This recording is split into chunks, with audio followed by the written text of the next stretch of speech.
Alright, ladies and gentlemen, it is Darth Chain. Hopefully you guys are having a good day, night, whatever.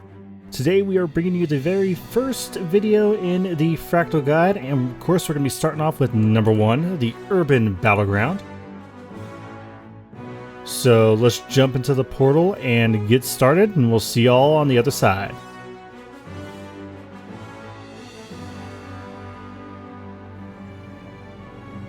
So, first thing you may notice with this fractal is we are a Charr. This fractal does force you to look like a Charr. There's some fractals that do. Now, normally when you start this one off, you're going to want to typically run over here, but other people like to run this way, so we're going to go over here for sake of this video. So, you will start to see some red rings pop up on the floor. There are arrow carts littered all around this area that you cannot hit, but do fire down on you, so bring your heal skills, they will be needed. Now when you come over here, you're going to see some siege weaponry over in the top right, and you're going to see a bunch of enemies. You can typically ignore most of the enemies. There's some you do have to fight, so I'm going to take a couple out right here while trying not to get killed by the siege weaponry.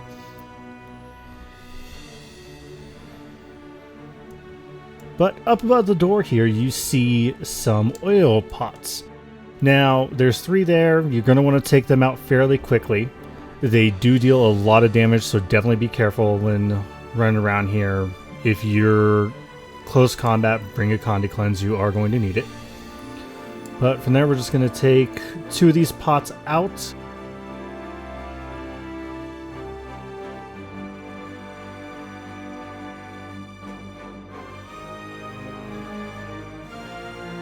So there goes the second pot, and now we're going to grab onto Dolphy.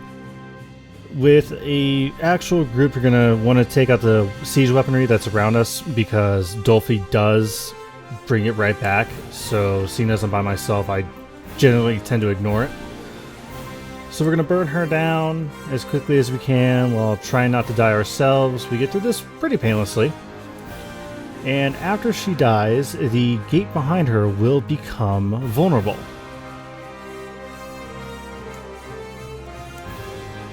Now, the gate opens up the rest of the area, so it's easy to take down, and you also get your loot box as soon as it's dead, but it also brings a new resurrection point to your group. If you were to die before this gate, you spawn back in the tent. Now, since the gate's broken, everybody will respawn in the gateway, and with the gate broken, the siege weaponry should stop, save for the arrow carts you cannot attack, but at that point, you don't have to worry about it too much.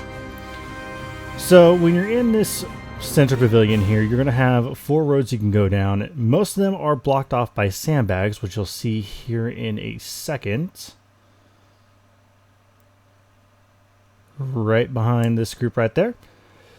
So as you're running into the town, you're going to face a bunch of different enemies. There's always different groups ready to attack you. In the low level fractals, there's usually about 5, 6 enemies.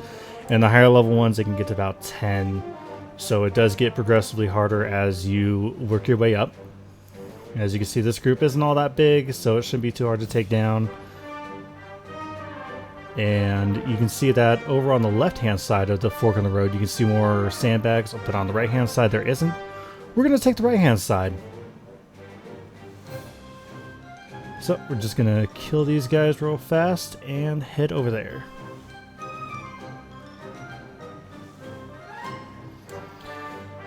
Another thing to note while you're running around is usually at all the forks in the road or so, if there's a group there, there's also going to be a ballista there. So you can usually have like one person run over and take it down, or just gang up on it to get it out of the way quicker and then continue on. There's another one up over here. I'm going to try and ignore it for most of this fight while taking out the guys. I'll take it down afterwards just because there is another group that it could potentially hit me right behind this area.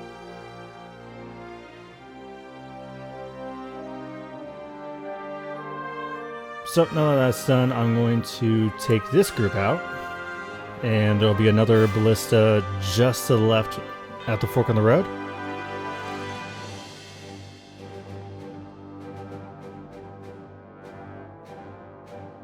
Unfortunately, it hit me right there, so we got knocked into the house a little bit. So now we're coming up on the door to enter the courtyard. As you can see, there is another pot up over here. Usually you want to range it down while the close combats kind of take down the enemies that are underneath it, and then you all can go for the door. With me, I'm going to aggro all the enemies because I don't care about the pot, and other people will just range the door and then run through, ignoring the pot completely. As you can see, the door is already broken, so I just need to take out these enemies and I can just run right through. Now, for you players who have Heart of Thorns, this next portion is going to be very interesting to you. Over here is a Mistlock Singularity. Now, you do need the Mastery to get it, which is the final one in the Fractals tab. And what that does is it gives you +5 agony resistance, something we'll be getting into later. And when you get into a down state, it automatically revives you with 25% HP. So when you get into the harder fractals, it is a lifesaver. Now when you get into the courtyard, as you can see, there are tons of enemies and tons of siege weaponry. It's already killed one of my minions, but you're going to want to stack behind one of these two statues, the one I'm behind and the one pointed to. Usually the statue you stack behind will depend on which door you come in, more on that later. But as you can see, I'm just going to hide behind this statue so I'm safe from the siege weaponry, and I'm just going to take down this mob.